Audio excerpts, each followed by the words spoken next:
ये मनुष्य का शरीर मिला है भगवत भजन के लिए, हम करते हैं।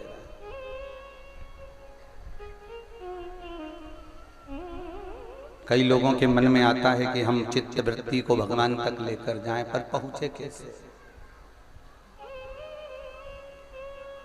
गंगा के घाट पर रहने वाला वो ब्राह्मण को भी नरक भोगना पड़ा, क्योंकि गंगा स्नान के लिए नहीं गया। नर्मदा जी के घाट पर रहकर कोई सोचे कि मैं नर्मदा नहीं नहा रहा हूं, पर नर्मदा के घाट पर रह रहा हूं तो वैकुंठ मिलेगा, नहीं भाई, ना जाने कौन सा पुण्य करा होगा तूने, इसलिए मां नर्मदा के घाट पर तुझे जन्म मिल गया।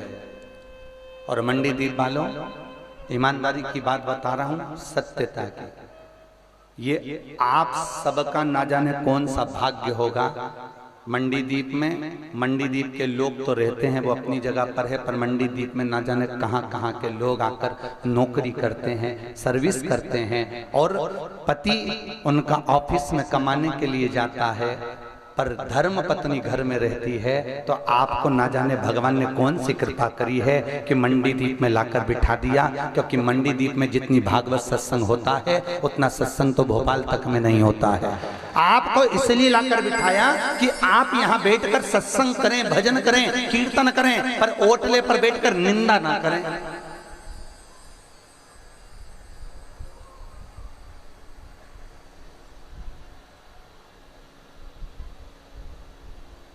चित्तवृत्ति में परमात्मा में आ गया।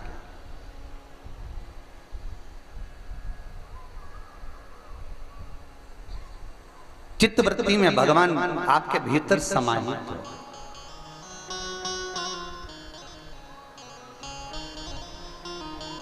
और जब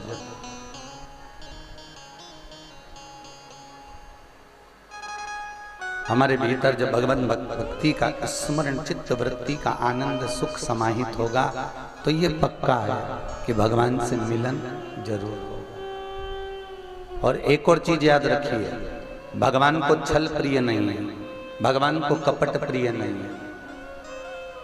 आज के जमाने में जितना छल हो रहा है उसके बराबर दुनिया में कोई छल नहीं कर सकता।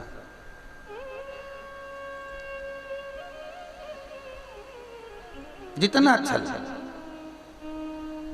देखा देखी में भगवान कभी नहीं मिलता। भगवान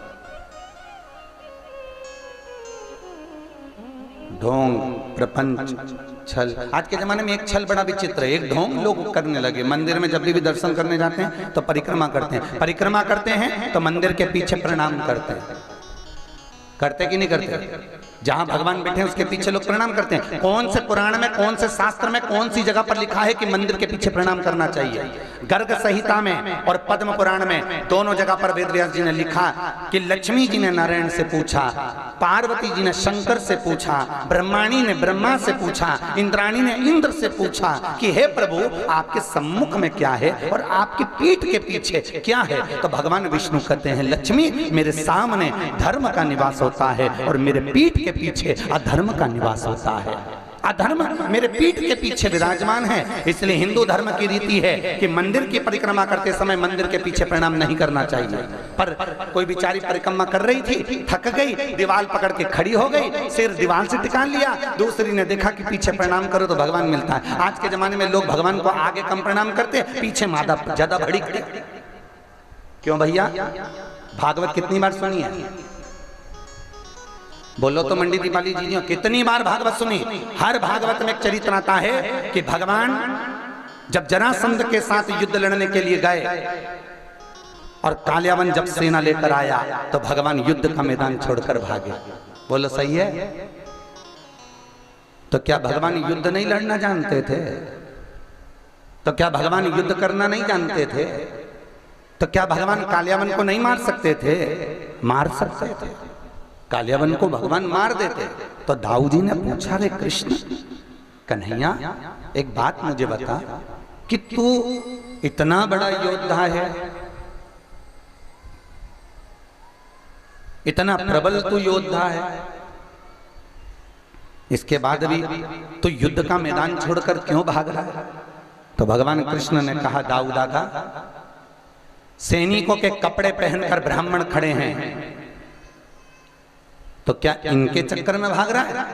कृष्ण कहते हैं नहीं, ये सैनिकों के कपड़े पहनकर ब्राह्मण खड़े हैं जब मैं लंका के राजा रावण ब्राह्मण था, जब उसके वंश को नहीं छोड़ा तो इसको क्या नहीं छोड़ूंगा, मैं मारने को तैयार खड़ा हूं। तो फिर भाग क्यों रहा है? भगवान कृष्ण कहते हैं दाऊ दादा, सामने ये काल्यावन लड़ने आया है, तो ये काल्यावन से क्या डरना।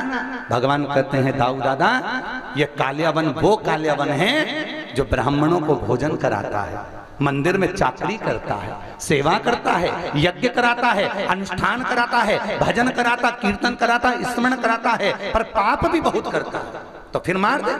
भगवान कृष्ण कहने लगे दाऊ दादा, इसका पुण्य इतना ज्यादा है कि पाप कम है, पुण्य ज्यादा है। जब तक पुण्य समाप्त नहीं होगा तब तक काल्यावन मरेगा नहीं। इसका पुण्य समाप्त होगा तो काल्यावन को मुझे मारने की जरूरत नहीं पड़ेगी, खुद मर जाएगा। तो दाऊ दादा ने पूछा, रे कृष्ण, इसका पुण्य समाप्त कैसे होगा? भगवान कृष्ण कहने लगे, दाऊ दादा, मुझे युद्ध का मैदान छोड़कर भागना पड़ेगा। तो युद्ध का मैदान छोड़कर क्यों भागे?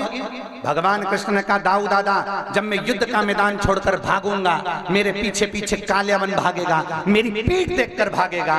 जब मेरी पीठ देखकर भागेगा तो इसका करा हुआ सारा पुण्य समाप्त हो जाएगा और अंदर गुफा में आएगा, अपने आप मर जाएगा। मुझे मारने की जरूरत नहीं पड़ेगी, ये भीतर आएगा, मुझे मारने की जरूरत नहीं। और मुचकुंद के नेत्र से काल्यावन जलकर भस्म हो गया, मात्र पुण्य समाप्त होने से। इसलिए विष्णु पुराण, गर्ग संहिता, पद्म पुराण, ये तीनों कहती है कि जब हम मंदिर के पीछे सिर नवाते हैं, मंदिर के पीछे प्रणाम करते हैं, तो हमारी जिंदगी में हम जितना पुण्य करते हैं वो हमारा सारा पुण्य समाप्त हो जाता है। हमने किसी एकादशी का उद्यापन करा, व्रत करा, मंगलवार, सोमवार, कुछ भी करा, सब समाप्त। दान पुण्य करा, वो समाप्त। मंदिर के पीछे प्रणाम करने से हमारा पुण्य चला जाए।